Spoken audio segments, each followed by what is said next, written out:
The job of balance is to create order and signal relationships.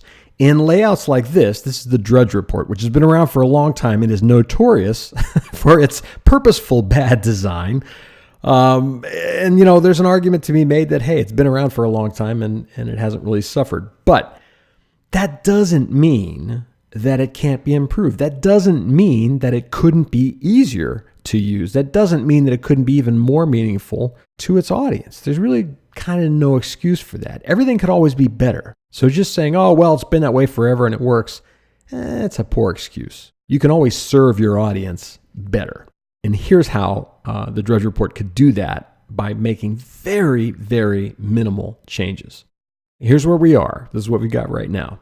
If we took that same layout and did this, where all 3 columns are the exact same width from left to right, the padding in each column is exactly the same. Take a look at the one on the left. See that middle column? It's much narrower than the other 2. In addition, there's not a whole lot of padding inside those columns. And because everything is so close together at the edges of the columns, it sort of blends together like one big thing, as opposed to reading as 3 columns of information. The layout on the right, with the additional negative space, specifically between those rules, between each individual item, that separates things. That provides balance. This, then this, then this, then this, then this. It allows us to really quickly, in milliseconds, scan through this and get that, okay, this is one piece of information, this is another, this is another, this is another, right? This is one story related to one topic, this is the next topic, this is the next topic, so on and so forth. So what the existing layout looks like, if we abstract it, is this. You see the volume of noise there? You see how everything sort of is too close together? There's a lot of vibration almost, where everything is sort of screaming for attention. Even though those large areas of photographs are heavier and certainly stand out, there's still a hell of a lot of competition because of all the positive and negative shape interplay that's happening there. Everything is way too close together. Compare that to this. You see the difference? It's not a radical change. Okay, we didn't radically change anything, but what we did do is provide some order. We provided some visual evidence that certain things are related and certain things are not related. Small change, but it makes a big difference. Now, if we take this one step further, okay, this is our improved layout with improved balance, improved negative space. If we take that and get rid of the rules, we get this. See the difference? A lot less visual noise. So that begs the question, what are those rules really doing? Are they providing anything? Are they really providing any value? No. Negative space can do that job by itself. All right, the channels that are created vertically and horizontally are enough for the brain to separate things. And again, quickly step through and say one topic, next topic, next topic, next topic. Cognition is a lot faster. And again, I want to stress that we didn't make any radical changes here. People often believe that, oh, well, this has to be completely redesigned. That's not always true. Sometimes a very small shift in a layout is enough to improve it, is enough to make a quantum leap in user experience. So here's what it looked like with the rules, and again, with the improved space. And here's what it would look like without the rules. Much cleaner, especially because the text is underlined, the links are underlined already. Those extra rules are just distraction. They don't really serve any purpose.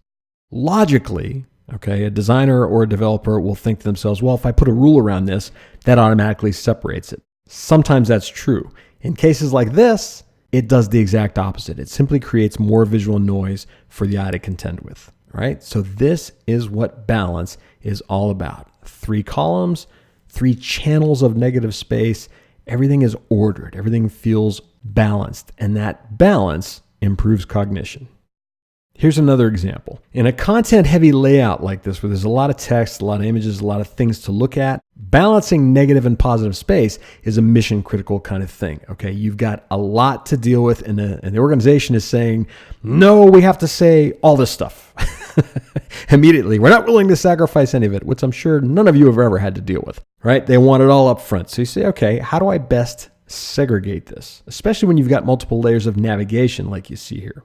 Balance in this instance allows users to quickly scan, identify, and group related visual elements. Okay, so what you get is this.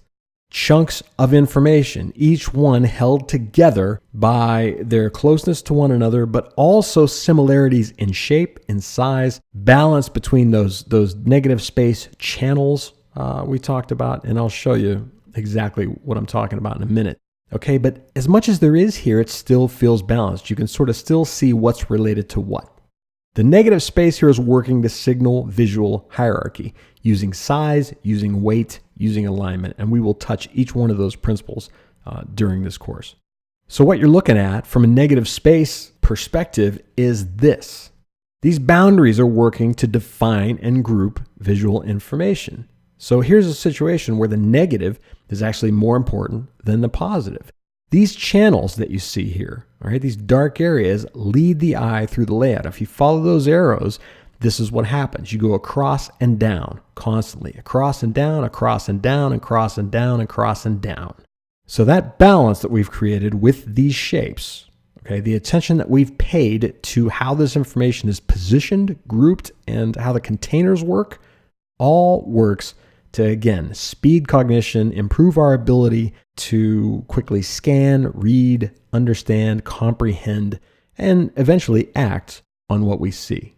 So design mantra number 6 is that balance creates visual order and signals relationships. It is the first principle of good design and the one you should always pay attention to.